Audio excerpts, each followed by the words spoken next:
Hello everyone, welcome back to Alex coaching classes. So बच्चों, हम लोग पढ़ रहे थे अरिहंत सैम्पल पेपर। ये सैम्पल पेपर 8 है, क्लास 10th का स्टैंडर्ड मैथ सेक्शन ए पढ़ेंगे इस वीडियो में। तो चलिए वीडियो को स्टार्ट करते हैं। पहला क्वेश्चन आपको स्क्रीन पर दिख रहा होगा। कह रहा है which of the following is not an irrational number. इसमें से कौन सा इरेशनल नंबर नहीं है, ये आपको पता करना है। बहुत आसान। सबसे पहले आपको देखना है 7√5, ये एक इरेशनल नंबर है। √2 + 2√2, इसको आप सम करोगे तो ये आएगा 3√2, ये भी एक इरेशनल नंबर है। इसको देखिए, √7 -3 माइनस का √7। सो इसको अगर मैं सॉल्व करूं तो √7 -3 को पहले लिख देता हूं मैं, प्लस का √7 और माइनस का √7। सो प्लस √7 माइनस √7 जीरो हो जाएगा बच्चों, तो माइनस का 3। This is a rational number. यहाँ देखिए √3 + 2, ये ऑलरेडी रेशनल नंबर है, तो आपका ऑप्शन 3 जो है वो करेक्ट है। ये क्या है? एक रेशनल नंबर है। तो आपसे पूछ रहा था कौन सा इरेशनल नहीं है, तो ऑप्शन 3 करेक्ट है। ओके, चलिए नेक्स्ट क्वेश्चन नंबर 2। कह रहा था value of 1 - 10² 45 degree by 1 + 10² 45 degree. बच्चों 10 45 का वैल्यू 1 होता है, सो 1 - 1 का होल स्क्वायर आप लिखोगे और नीचे 1 + 1 का होल स्क्वायर। अब देखिए 1 - 1 का होल स्क्वायर 1 ही होता है, 1 + 1। सो 0 डिवाइडेड बाय 2, और 0 divided by something that is 0। सो 0 जो है आपके ऑप्शन सी में अवेलेबल है, तो ऑप्शन सी करेक्ट आंसर होगा। Third, if the HCF of 408 and 1032 is expressed in form of 1032 into 2 plus का 418x, then the value 408 into p, then the value of p is। सो देखिए आप सबको पता है 408 और 1032 को सबसे पहले आप HCF निकालोगे। सो देखिए डिवाइड कर देंगे हम, 408 से डिवाइड करेंगे 1032, तो 2 बार में जाएगा 816 आएगा। माइनस कीजिए 12 - 6 6, 2 - 1 1 और 10 - 8 2, 216 आ गया। इसको डिवाइड करना है 408, तो 2 बार में तो जाएगा नहीं क्योंकि 432 हो जाएगा, तो 1 बार में 216। 80 - 6 2 होगा, 10 - 1 9 और 3 - 2 1, 192। 192 से आप डिवाइड करोगे 216 को, तो 1 बार में 192 लगेगा। 6 - 2 4, और ये हो गया आपका 11 - 9 2, 24, और 24 से 192 को डिवाइड करोगे तो 8 बार में जो है 192 आएगा। सो कहने का मतलब ये हमारा HCF जो है वो कितना आएगा? 24। अब देखिए HCF को किस फॉर्म में लिखा गया है? 24 को लिखा गया 24 is equals to 1032 into 2 plus 408 into P. So 24 is equals to 1032 को आप 2 से मल्टीप्लाई करोगे तो 2064 आएगा, प्लस का 408 पी। अब आपको 2064 को लेफ्ट हैंड साइड ले आओगे तो 24 minus 2064 is equals to 408 P. अब माइनस आप कर दोगे तो 2040 माइनस का आएगा बच्चों, इज इक्वल्स टू 408 पी। अब 405 जा हो जाएगा 2040 माइनस का। सो पी का वैल्यू कितना है बच्चों? माइनस का 5, जो ऑप्शन बी में है, तो बी करेक्ट ऑप्शन होगा। Next question number 4। कह रहा है the value of X and Y in the given figure are. X और वाई का अब कह रहा है कि 143, 1001 को किस नंबर से डिवाइड करेंगे तो 143 आएगा। तो आपको करना क्या है, 143 से 1001 को डिवाइड करके चेक कर लेना, तो 7 बार में आता है बच्चों। 1043 को अगर आप 7 से मल्टीप्लाई करोगे तो 1001 आ जाएगा। सो एक्स का वैल्यू कितना होगा? 7। दूसरा देखिए, अब 11 से डिवाइड करेंगे 1043 को, 143 को तो कितना आएगा? तो 11 13 जा होता है 143। सो वाई का वैल्यू आएगा आपका 13। तो 7, 13 जो आपके ऑप्शन ए में है वही करेक्ट ऑप्शन है। Next question number 5। करा the discriminant of the equation 6x² - 7x + 2 is. अब 6x² - 7x + 2 है बच्चों। यहाँ a का वैल्यू 6 होगा। a होता है कॉफिशिएंट ऑफ x², b आपका -7 है, b होता है कॉफिशिएंट ऑफ x, और c जो है आपका वो 2 है। d निकालना है डिस्क्रिमिनेंट, फॉर्मूला होता है b² माइनस का 4ac। सो -7 का स्क्वायर -4 × 6 × 2, सो 7 का स्क्वायर होगा 49 माइनस 6 4 जा 24, 24 2 जा 48। सो 49 माइनस 48 1 होगा। सो डिस्क्रिमिनेंट कितना है बच्चों? 1, जो आपके ऑप्शन सी में है। तो ऑप्शन सी करेक्ट है। नेक्स्ट क्वेश्चन नंबर 6 कह रहा है 2 डाइज आर थ्रोन टुगेदर। अब 2 डाई को अगर आप थ्रोन करते हो तो टोटल सैंपल स्पेस जो है वो 36 होगा। क्लियर? कह रहा है then the probability that sum of 2 number will be multiple of 4। अब सम जो है वो मल्टीपल ऑफ 4 होना चाहिए। कितने आएंगे? तो देखिए सबसे पहला 1,3 आएगा 1 वाले टेबल में, 4 ये मल्टीपल हो जाएगा। उसके अलावा और कुछ नहीं। 2 वाले रो में आओगे तो 2,2 4 हो जाएगा और कुछ नहीं। 3 वाले में आओगे तो 3,1 4 वाले में कुछ भी नहीं होगा। ठीक है? हाँ 2 वाले रो में बच्चों एक और चीज़ होगा 2 और 6, क्योंकि इस दोनों को हम ऐड कर देंगे तो 8 हो जाएगा। 2,6 भी होगा। देन 3,1 3 और 1 जोड़ेंगे तो 4 हो जाएगा। देन 3,5 ये भी आप ऐड करोगे तो 8 आएगा। फिर 4 के कॉलम में चलें तो 4,4 होगा। 5 के कॉलम में 5,38 होता है। 6 के कॉलम में 6,28 होगा और 6,6। मतलब इतने सारे आउटकम्स हैं जिनको आप ऐड करोगे तो कितना आएगा? 4 का मल्टीपल। अब सबको काउंट करो 1 2 3 4 5 6 7 8 9 है। सो 9 और अपॉन में टोटल कितना? 36। इसको सिंप्लीफाई करना है 9 1 जा 9 9 4 जा 36। तो आंसर कितना आएगा? 1/4 जो आपके ऑप्शन डी में अवेलेबल है। नेक्स्ट क्वेश्चन है आपका क्वेश्चन नंबर 7। क्वेश्चन है in the given figure angle A B C equals to 90 degree and B D perpendicular A C. A B C 90 degree है बच्चों, मतलब ये एंगल जो है आपका वो 90 डिग्री। बी डी परपेंडिकुलर है ए सी पर, means angle B D C भी 90 होगा और बी डी ए भी 90 डिग्री होगा। इतनी बात क्लियर है। नेक्स्ट ए डी 4 सेंटीमीटर आपको दे दिया है और बी डी का जो डिस्टेंस है वो 8 सेंटीमीटर है। हमें सी डी की वैल्यू निकालना है। तो बच्चों एक बड़ा सा ट्रायंगल जो आपको दिख रहा होगा ए बी सी, देख पा रहे हैं आप सब लोग? तो ए बी सी में अगर मैं एंगल बी सी डी निकालूं या फिर कहें तो एंगल सी निकालें तो क्या होगा?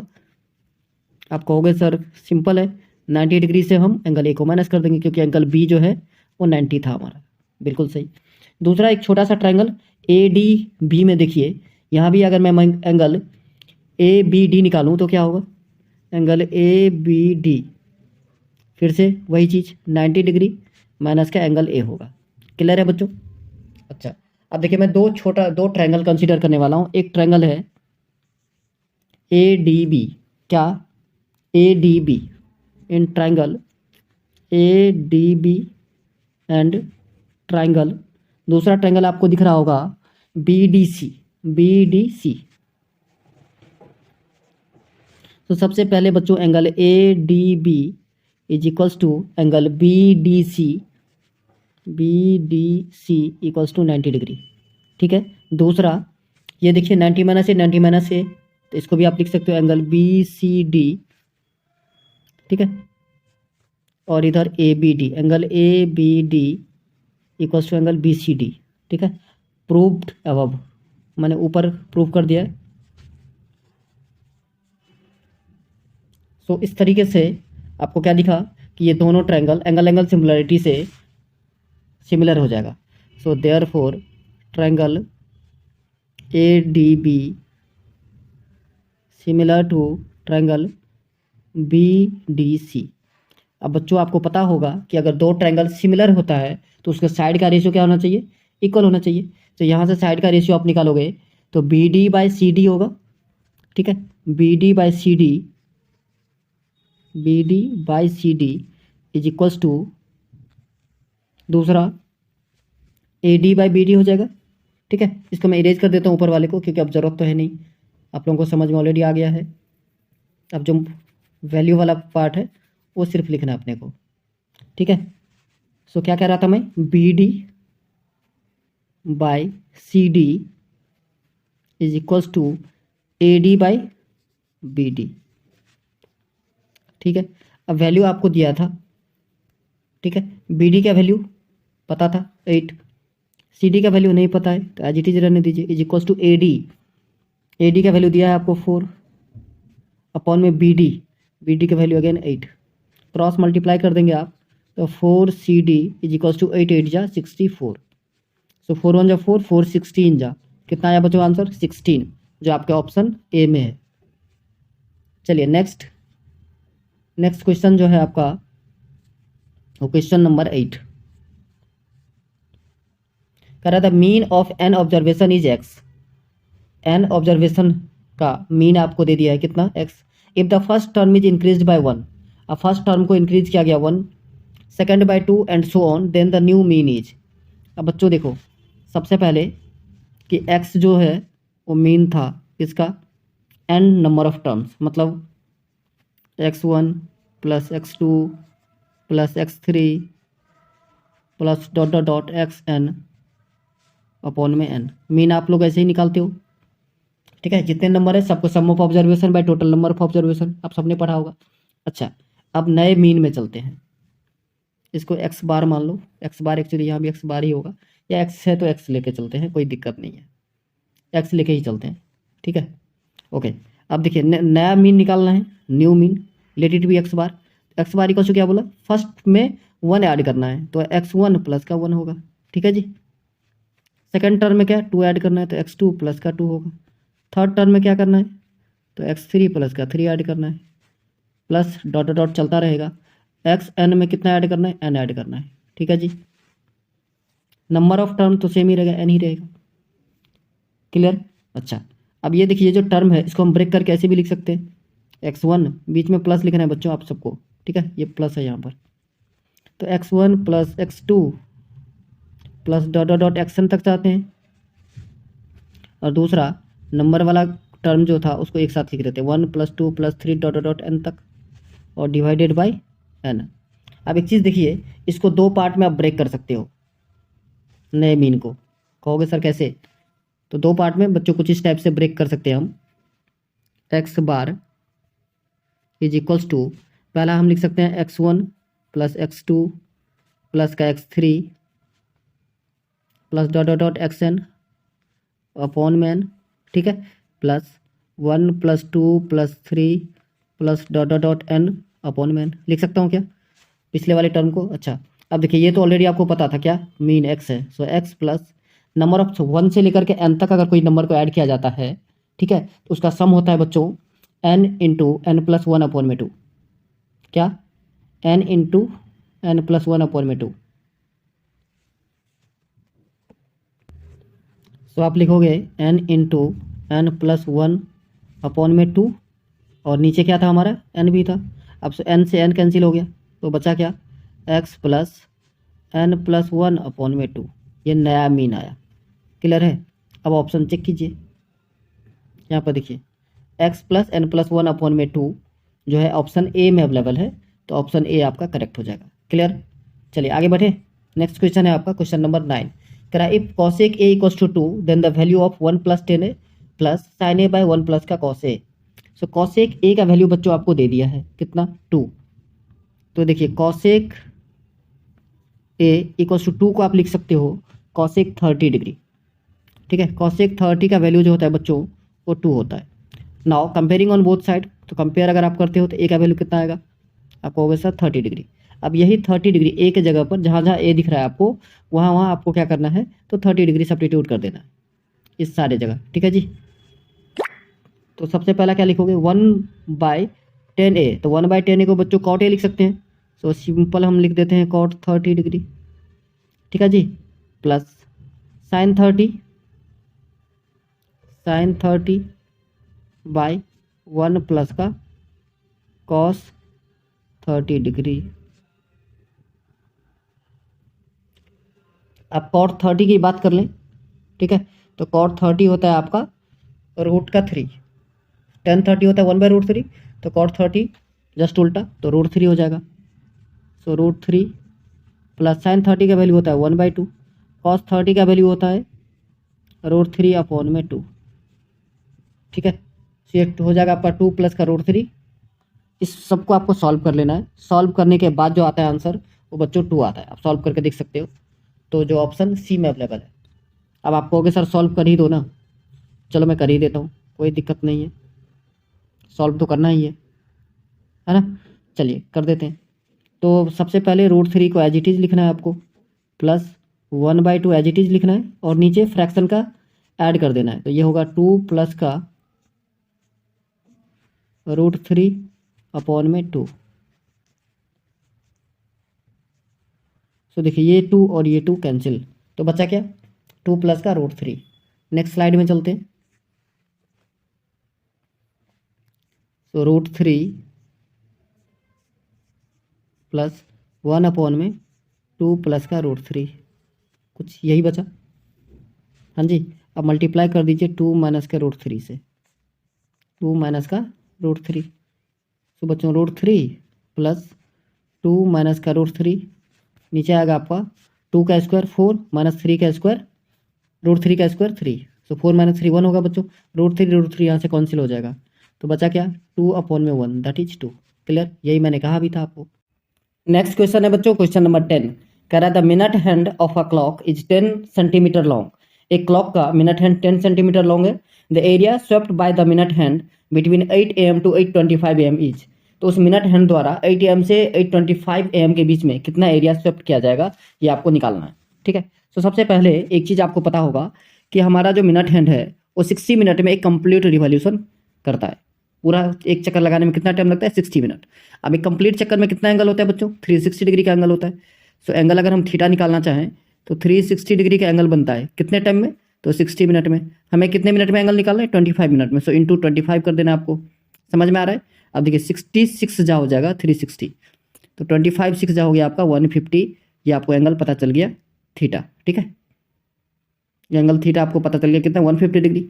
अब रेडियस जो है वो आपको दे दिया है कितना, 10 सेंटीमीटर। अब हमें एरिया स्वेप्ट निकालना है, तो एरिया इक्वल्स टू फॉर्मूला होता है थीटा अपॉन में 360 into pi r square. Clear, so theta आपका है 150, तो 150 अपॉन में 360 इंटू 22/7 इंटू 10 का स्क्वायर। ठीक है, इसको सॉल्व करोगे बच्चों तो सॉल्व करके आता है 130.95। क्लियर, जो ऑप्शन ए में अवेलेबल है। Next question number 11। Question number 11 आपका कह रहा है the number of solution of the pair of equation x equals to 0 and x equals to 3 is. अब देखिए x इक्वल्स टू 0 का मतलब क्या, y एक्सिस, x का वैल्यू 0 कहाँ होता है, y एक्सिस पर। और x इक्वल्स टू 3 का मतलब क्या, y एक्सिस के पैरेलल। अगर इसको मैं डायग्राम से आपको समझाऊं तो ये देखो, ये हो गया आपका। अब x इक्वल्स टू 3 सपोज कीजिए 1 2 3 ये रहा, तो यहाँ पर x इक्वल्स टू 3 का मतलब एक ऐसा लाइन जाएगा, देख रहे हो आप, कुछ इस टाइप से। और दूसरा x इक्वल्स टू 0 मान लो यहाँ पर कहीं होगा इस y एक्सिस पर। तो ये दोनों लाइन एक दूसरे को कहीं कट कर रहा है क्या, कहीं नहीं कट कर रहा है, कहीं मीट ही नहीं हो रहा है, तो क्या होगा, नो सॉल्यूशन। क्लियर है जी। चलिए next question number 12। The distance of the point 35 from the x axis is.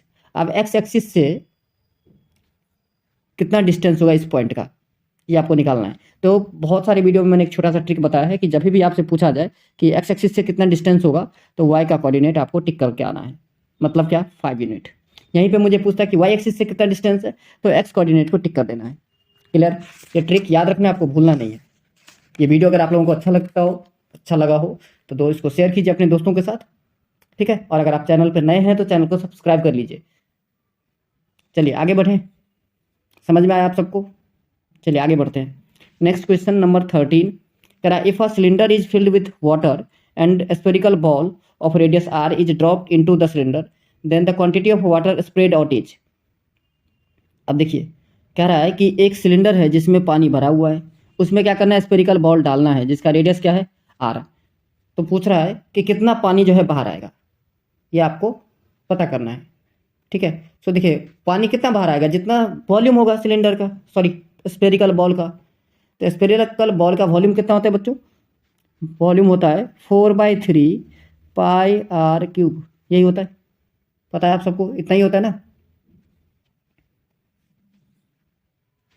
तो ये ऑप्शन बी के जो एक ऑप्शन है वो वही है, वॉल्यूम ऑफ स्फीयर, जिसका फॉर्मूला होता है 4/3 पाई आर क्यूब। तो ऑप्शन बी सही है। नेक्स्ट 14 नंबर कह रहा था diameter of a wheel is 1.26 metre. अब डायमीटर बच्चों अगर 1.26 मीटर है तो रेडियस निकालोगे तो क्या हो जाएगा, 1.26 डिवाइडेड अपॉन बाई 2, डिवाइड करना है, 2 6 जा 12 एंड 2 3 जा 6, so 0.63 metre. Clear. How long will it travel in 500 revolution. अब एक रिवॉल्यूशन में एक व्हील कितना डिस्टेंस ट्रेवल करेगा, जितना सर्कमफ्रेंस होगा। तो सर्कमफ्रेंस के लिए फॉर्मूला होता है 2πr। सो 2 इंटू पाई का वैल्यू 22/7, आर है आपका 0.63। ये बच्चों हुआ एक रिवॉल्यूशन में, बट हमसे क्या पूछ रहा है 500 रिवॉल्यूशन, तो 500 से मल्टीप्लाई कर दीजिए। इस डेसिमल को रिमूव करोगे तो 100 आएगा। सो 100 5 जा 500, 7 9 जा 63। क्लियर। सो 9 5 जा 45, 45 2 जा 90, और 90 इंटू 22। ठीक है। सो 22 9 जा होगा 198, एक जीरो लगा दीजिए। सो 1980 मीटर, जो ऑप्शन सी में अवेलेबल है। क्लियर।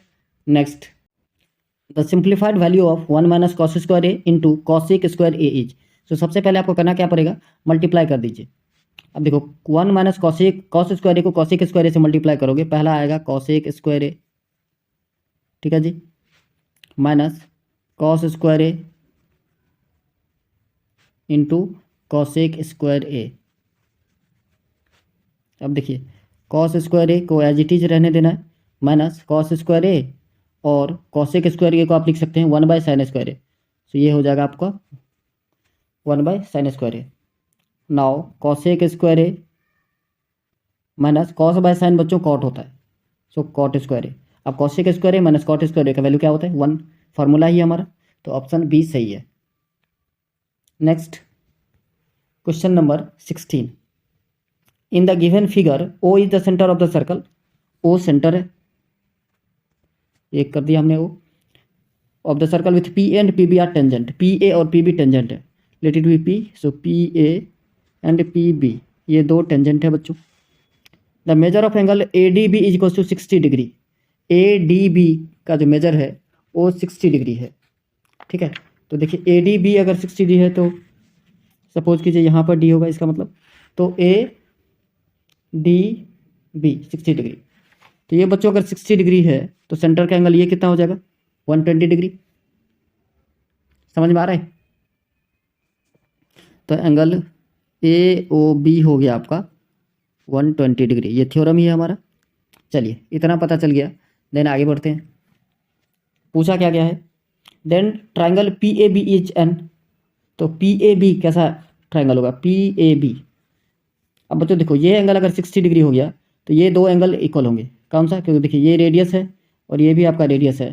तो angle O A B equal होगा ओ बी ए के, और कितना होगा ये, तो ये दोनों भी 60 ही होगा, सॉरी 120, तो 60 बचा 30 होगा, 30 ये, ठीक है। तो ये एंगल बच्चों अगर 30 हो गया तो बाकी ये एंगल कितना बचेगा, 90 में से 30 माइनस कीजिए तो ये 60, और ये भी 60, तो ये कौन कितना है, ये भी 60। समझ में आ रहा है। तो कौन सा ट्रायंगल हुआ, इक्विलैटरल। कौन सा, इक्विलैटरल ट्रायंगल, जो ऑप्शन बी में अवेलेबल है। समझ में आया नहीं, चलो एक और बार देखो, मैं बताता हूँ आपको क्या सब किया है इसमें हमने, वो सारा कुछ बताता हूँ आपको फिर से एक बार।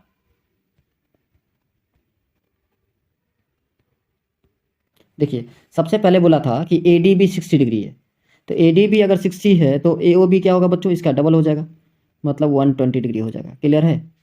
अब देखिए ओ ए और ओ बी इक्वल होगा, ओ ए इक्वल्स टू ओ बी, क्यों, रेडियाई है, रेडियस है, ठीक है जी। तो एंगल इसका मतलब जो है इक्वल होना चाहिए, तो एंगल ओ ए बी जो है वो इक्वल होगा ओ बी ए के, कितना हो जाएगा, तो ये अगर 120 है तो रेस्ट कितना बचा 60 डिग्री, तो 60 का हाफ करोगे तो 30 डिग्री, ये 30 हो गया। अब देखिए एंगल ओ ए पी, ये रेडियस था, यहाँ से देखिए ये अगर रेडियस था, ठीक है ना, तो रेडियस जो है पॉइंट ऑफ कॉन्टैक्ट पर परपेंडिकुलर होता है, मतलब ये एंगल 90 डिग्री, ये एंगल कितना 90 डिग्री। तो ये छोटा सा एंगल आपको पता चल गया 30 है, तो रेस्ट कितना बचा 60 डिग्री, मतलब पी ए बी कितना होगा 60 डिग्री। अगर पी ए बी 60 है तो पी बी ए भी 60 होगा, क्योंकि ए और बी जो है, पी ए और पी बी टेंजेंट है, इक्वल होता है लेंथ में, तो ये भी एंगल आपको 60 डिग्री पता चल गया। तो ये एंगल तो 60 डिग्री होना ही है, क्योंकि 180 डिग्री होता है मेजर, तो तीनों 60 60 हो गया, मतलब क्या, इक्विलैटरल ट्रायंगल। क्लियर। चलिए नेक्स्ट 17 कह रहा है if the point A 4 3 and B x 5 are on the circle with centre O 2 3 then the value of x is. अच्छा देखिए एक सर्कल, इसके ड्राइंग को देख लेते हैं।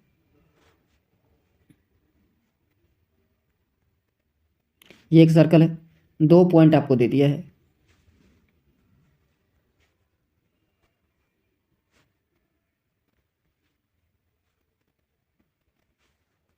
सपोज करो आपका ये O पॉइंट है, ये है आपका A और ये B। तीनों का कोऑर्डिनेट हमें गिवन है। O का कोऑर्डिनेट कितना 2,3 2 3, A का कोऑर्डिनेट 4,3 और B का कोऑर्डिनेट x, 5। तो बच्चों यहाँ से अगर आप ध्यान से देखोगे तो OA इक्वल हो जाएगा किसके, OB के। क्यों इक्वल होगा, क्योंकि दोनों जो है रेडियस है। अब दोनों में डिस्टेंस फार्मूला लगा दीजिए।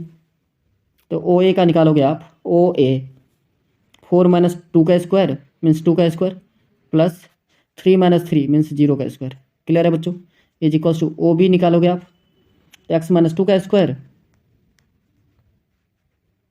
प्लस 5 - 3 का स्क्वायर मीन्स 2 का square. Squaring on both side तो रूट हट जाएगा। 2 का square 4 is equals to x - 2 का होल स्क्वायर प्लस 2 का स्क्वायर। सो 2 का स्क्वायर कट जाएगा। तो बचा क्या बच्चों, x - 2 का whole square is equals to 0। So x का वैल्यू कितना आएगा 2। समझ में आया, option C. Next question number 18 कह रहा है if the difference of mode and median of the data is 28 then difference of median and mean is. अब देखिए हमारा फॉर्मूला जो होता है वो होता है mode is equals to 3 times of median, 3 times of median minus 2 times of mean. ये हमारा फॉर्मूला होता है। ठीक है, अब बोला क्या था, मोड एंड मीडियन का डिफरेंस आपको गिवन है कितना 28 गिवन है। सो हमें क्या करना है, मीडियन माइनस कर लेना है मोड से। सो मोड माइनस का मीडियन कर दीजिए ताकि 28 यूज हो जाए। दोनों साइड से मीडियन को माइनस करना है, equals to median 3 times of median minus 2 times of mean और माइनस का मीडियन। अब देखिए मोड माइनस मीडियन का वैल्यू गिवन था 28। इस तरफ क्या बचा, 3 median minus median 2 median. So 2 common निकाली, बचा क्या मीडियन और माइनस का मीन। और यही डिफरेंस अपने को चाहिए भी, 2 से काट दोगे तो कितना आएगा 14। तो यही आपका आंसर है जो सी में अवेलेबल है। Next 19 assertion and reason type question है। ध्यान से पढ़ना है आपको एजर्सन को और रीजन को, तो आंसर पता चलेगा आपको। कह रहा है if alpha and beta are the zeros of the polynomial x² + 2x minus का 15। ठीक है, देन 1/α + 1/β इज 2/15। सो सबसे पहले हमें चेक करना पड़ेगा 1/α + 1/β। बच्चों एलसीएम लोगे तो क्या आएगा अल्फा बीटा, यहाँ आएगा आपका बीटा प्लस का अल्फा। अब यहाँ से देखिए अल्फा प्लस बीटा का वैल्यू -b/a होता है। अल्फा प्लस बीटा क्या है तो बच्चों -b/a। तो 2 यहाँ पर गिवन है तो -2/1 that is -2। Alpha into beta c/a होता है, सो -15/1 दैट इज -15। अब यहाँ पर -2 अपॉन में माइनस का 15, माइनस माइनस कट कीजिए तो 2 अपॉन में 15 आ रहा है। इसका मतलब एजर्सन सही है। ठीक है, रीजन की बात करें, कह रहा है if a and b are the zeros of quadratic polynomial ax² + bx + c then a + b equals to -b/a and ab equals to c/a। तो बच्चों ये दोनों चीज़ सही है और एक करेक्ट एक्सप्लेनेशन भी है। तो इसका मतलब ऑप्शन कौन सा होगा, ए। क्लियर, चलिए 20 एजर्सन आपका कह रहा है triangle ABC is an isosceles right angle at C then AB² equals to 2AC²। Reason कह रहा है in right angle triangle the cube of hypotenuse is equals to the sum of the square of the other 2 side. बच्चों आप कहोगे sir आपने एजर्सन को समझाया नहीं, रीजन पढ़ने लगे, क्योंकि कभी कभी आपको एक ही झटके में दिख जाता है कि कोई एक चीज़ फॉल्ट है। जैसे यहाँ पर देखिए रीजन पता चल गया हमको, क्यूब ऑफ हाइपोटेन्यूस लिखा है जबकि स्क्वायर ऑफ हाइपोटेन्यूस होना चाहिए था। तो पहले ही पता चल गया कि रीजन जो है गलत है, तो एजर्सन सही ही होगा। तो कौन सा ऑप्शन, ऑप्शन सी। क्लियर।